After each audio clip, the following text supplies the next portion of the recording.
John Fedro with mobilehomeinvesting.net. In this video, I want to talk about talking with park managers, but not just park managers. At each mobile home park, there is a pecking order. There is a hierarchy of people that will be important. And some of those people you want to tell some things to, others you don't want to tell everything to. So let's talk about that. In some of my videos, I've been accused of being a little long-winded, and I hope that that's good content coming across. But to prove that I can be short-winded, I want to go ahead and try to get this video done in about 5 minutes. So let's put 5 minutes somewhere on the screen and we'll go from there while talking about the hierarchy of folks that you're going to meet, different characters inside of mobile home parks. And the first one is the park owner. That's sort of the person at the top. In some mobile home parks, usually smaller parks, you may run into the park owner. And with the park owner, you want to do pretty much a lot of things too. Now, this is going to be sort of an overview. We're not going to dive deep into exactly what to say or any scripts, but I want you to get to know the park owner. What's going on in their situation? How did they get to own the park? That's so cool. Praise them, be interested, ask questions about the park, the management. If there is management, are they the manager? The application process, I can't talk, mobile homes, safety, prices, more prices of homes for sale, of homes for rent, homes in the future, homes that they've had in the past, other parks that the owner may own with other vacancies. Does this owner just own this park or do they own multiple parks? Vacant homes in this park, park-owned homes, that's what POH stands for, park-owned homes for sale, movers. We can ask the owner if they know any competent, reliable movers, any competent, well-meaning, not well-meaning, hard-working handymen that know what they're talking about, that are mobile home experienced, that show up to work on time. Move-in incentives. Does the park have any move-in incentives? If you move in a mobile home, do they have any vacancies? And would they pay for that moving cost? Or would they give you 6 months free or 1 month free or nothing? So move-in incentives, kind of like financial help moving the home inside. They would do that because you would agree to leave the home there for 5+ years. So the park's going to make their money back. You get the home paid for, or the move paid for.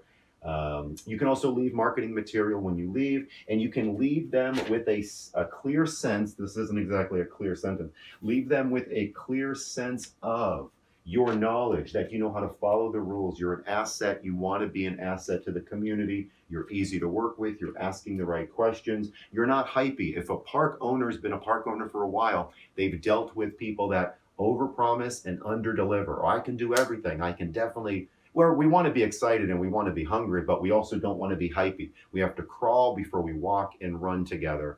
And that sounds really good, and people like to hear that because you've been there before. You've done this, you've been this, we're not hypey.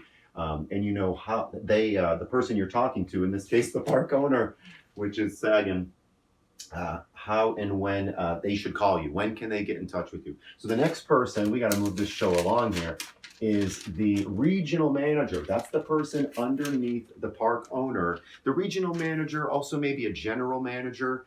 Regional manager, I put the star here because it's kind of optional. Some parks don't have a regional manager. In fact, many parks don't, because you would need a bunch of mobile home parks in one, region of the country for there to be a regional manager or a general manager, because the general manager and regional manager are above the park manager. And we're mostly familiar with mobile home park managers. I don't have to change anything here, because with regional managers, they're given a lot of power. We want to do everything the same as if they were the owner. We can even be asking them, and I should have put this up here, do they have any parks for sale? Would they be interested in selling the park? You can ask the regional manager this. You can definitely also ask the park owner this. That's something I should have said before with regards to, is the park for sale? Would you even consider selling this community? You want to say that tactfully. We're not going to get into that on this video. But the regional manager, we want to do all the same stuff.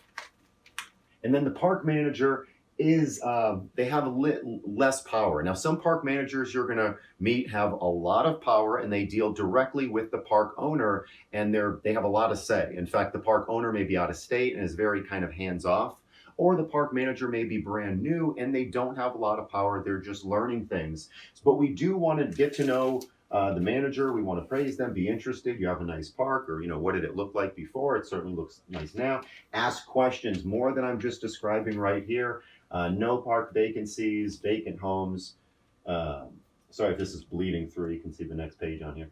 Movers, we can talk about all this. The only thing they might not know is other parks with vacancies. They might not know, they might not be privy to that. That might be the regional manager or the general manager that knows other parks that have other vacancies. But that manager, the park manager at this park, they could tell you, hey, go call Carol over at our sister community, and she'll tell you what we have over there. Carol's another park manager. They're a buffer. The park manager is a buffer between the public and the regional manager or the owner. So they're probably not going to give out their superior's number because they're a buffer to keep sort of you or the investor talking to them, not the owner of the park. The owner of the park's doing something else. And do we have anything underneath here? Oh, one more. Assistant manager. Again, with the assistant manager, that is an optional position. Bigger parks might have an assistant manager, but smaller parks won't. Smaller parks might not even have a park manager. And with the assistant manager, they're certainly not going to know other vacancies. We can certainly be nice to them, get to know them. They may or may not, they may be sitting in the front of the office and the park manager might be in the back. They might be the ones picking up the phone. These folks usually have less power. I hope I didn't go over my 5 minutes already. These folks usually have less power than a park manager, but we do still want to be nice. They're gonna tell the manager sort of who we were, our plans. They may have to ask the park manager questions, and then the park manager will come out or call us back. But they will know most of this depending on how new they are. They may or may not be able to take your marketing material. They may not know move-in incentives depending on how new they are. They may or may not know handymans. But we do still want to leave them with a clear sense. It's less important that they know that we know how to do everything. But again, we still do. And we wanted the assistant manager, something I should have pointed out on the manager slide. I made this little G here because that's sort of the minimum goal that we're looking for. If you meet the assistant manager or the folks on the next two slides here, these slides, the pieces of paper, those are folks that, okay, good, you met them, but let's keep going until we meet with the park manager. Let's keep following up. Let's keep calling back until we meet with the park manager. So that's the assistant manager. High price graphics here.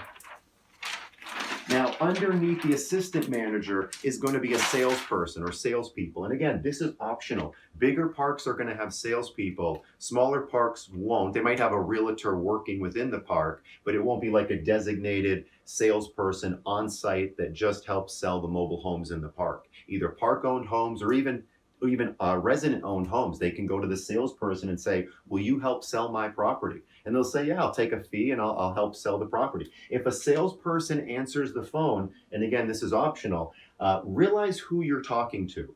Because they may see you as money bags. They may be trying to sell you properties because they make money from it, or they're going to see you as competition. So take what they say with a grain of salt because they may give you bad or scary facts or advice about mobile homes. Oh, you wouldn't want to get into this business, or oh, no, they're pretty skinny. You wouldn't even want that, or I don't know if you can do this in this park. I don't think that they really allow that. Again, until you talk to the manager, we can take what they say kind of with a grain of salt. Ask what's for sale just to get to know numbers, park-owned homes, tenant-owned homes. Usually we don't buy from salespeople, but we do buy from park managers. And what that means is if it's a bigger park and they have a salesperson, they're trying to get a retail price. So we're probably not going to buy from a salesperson. We would, unless it is a good deal, which that sometimes does happen. But we do buy from a park manager. If there's no salesperson and they just have a manager there, we do buy from managers or regional managers or park owners, but not usually from sales people per se. And then the last person, there's also other. The last realistic person that you might run into is a park handyman. They may be employed by the park. They just may be working around the park. This isn't like a security guard or anything, but they may kind of see what you're doing and say, hey, what's going on? Can I help? Or they may follow you around and just be curious because there may be a good employee and they want to know, hey, who's this new person? And if you're driving through the park. Introduce yourself, tell them what you're looking for, tell them what you do. You're looking for vacant homes, for sale by owners, park owned homes as well. You're here to fix things up potentially. The handyman, it's not like you're going to conflict with them. They're doing their own thing for the park and they can tell you insider information. Insider info on the park, on the homes, on people that are maybe behind on rent. Sometimes, and who's in trouble. Sometimes the park owner, the park managers will do that as well, but they don't usually give insider information out too soon. They're a little bit more professional. I will say that the handyman might kind of let things slip a little bit more. You can definitely give them your card as well. See if they freelance, if they work, they do mobile home repairs sort of on the off hours, you can call them up. And then if you're going to offer anybody kickbacks to say, hey, if you do find something, I'd love to pay you for it or say thank you or compensate you in some way. This would be, the park handyman. If you're going to say that on the first conversation, because you can say it down the road to those other folks tactfully, but on the first conversation, I would say to offer it to a handyman. I wouldn't really say to offer it to any of those other people. I hope that this made sense. What is the time? I should have put a timer somewhere that I can actually see in real life, but I'm going to say I made it under 5 minutes. If you have any questions, you can comment them below or reach out to me at support@mobilehomeinvesting.net. Support@mobilehomeinvesting.net.